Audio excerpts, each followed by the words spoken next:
I feel like, man, this show is an emotional roller coaster because it's, and I've said it before, if you create a show and a series that's just about Superman and you're only ever focusing on the Superman side of the character, that's going to become extremely boring. Some of my favorite episodes of Superman the Animated Series don't even have anything to do with the fights. Do you remember in Superman the Animated Series where Darkseid takes control of Superman and he's a villain for a bit and he has to go up against Supergirl and they're able to break the brainwashing and he's able to basically rout Darkseid's forces from invading Metropolis and the better part of the entire world?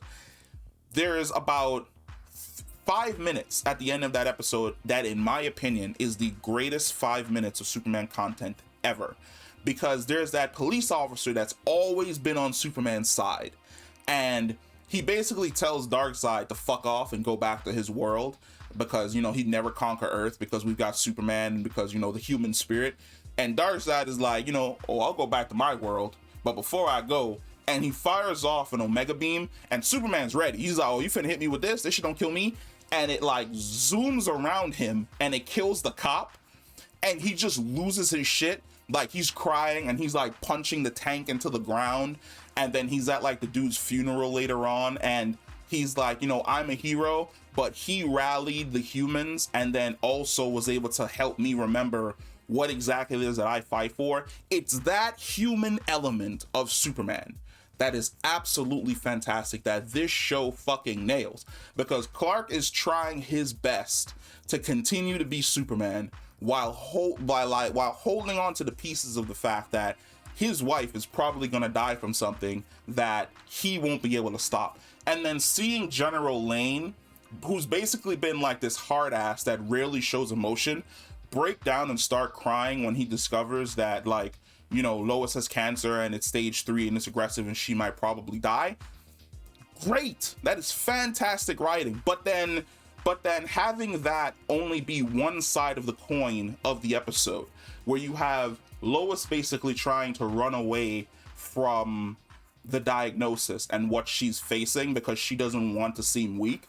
But then on the complete opposite side of that, Lana completely losing her shit and finally slapping Sarah. I'm gonna tell you right now, that slap has been deserved since season 1. Like, I feel as though Lana has been holding in that slap for not only her, but the entire fandom in regards to Sarah since season 1, especially with the way in which she's been treating my boy Jordan.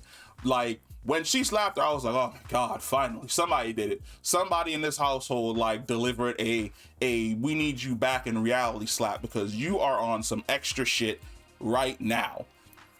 But her dealing with the fact that she did that while she was trying to be a different type of mother, where it made her realize that she basically inherited all the worst traits of her own mother, somebody that she didn't want to ever be. And then Sarah basically running back to Kyle and crying, but then Kyle also creating a new relationship with homegirl who works with Lois. I can't ever remember her name. I'd be horrible with like the person who works as like the second in command of the main reporter of their designated show or series, but their budding relationship where like they're connecting on a better level, but then Lana also low-key kind of connecting and moving on with John Henry. All of this interpersonal relationships all happening across the board. Fantastic. Fucking love it. Great writing. But at the same time, keeping the Superman stuff happening in the background intriguing. Him seeing Metropolis basically collapse in on itself and being unable to save Lois. And then discovering that the blood that they've basically been shooting up these people with is Clark's DNA. Like, they're shooting them up with Kryptonian DNA, which is giving them powers, but also killing them and having them burn out super fast. But having Homeboy basically say, oh, we need a perfect test subject, and then having it instantaneously cut over to Jonathan, fantastic. Because if that's the lead-in for Jonathan basically unlocking his Kryptonian DNA and his Kryptonian powers, I am 100% here for it. I love when the kids team up as their own little Young Justice team. Like, that's always super dope. I like it when Like, even though they are brother and sisters, but you know, she's from a parallel Earth. But I like the fact that they have like that sibling bond with each other. Fucking great. I love it. Superman and Lois, like I've consistently said, is one of the best written Arrowverse shows that they've ever put out, outside of Swamp Thing. And if you haven't watched Swamp Thing, I suggest you go and watch Swamp Thing. Swamp Thing is fantastic, and it did not get a fair shake because CW and HBO decided to keep it on that stupid DC app that only lasted like 6 months. And because not a lot of people watched it there, they canceled it.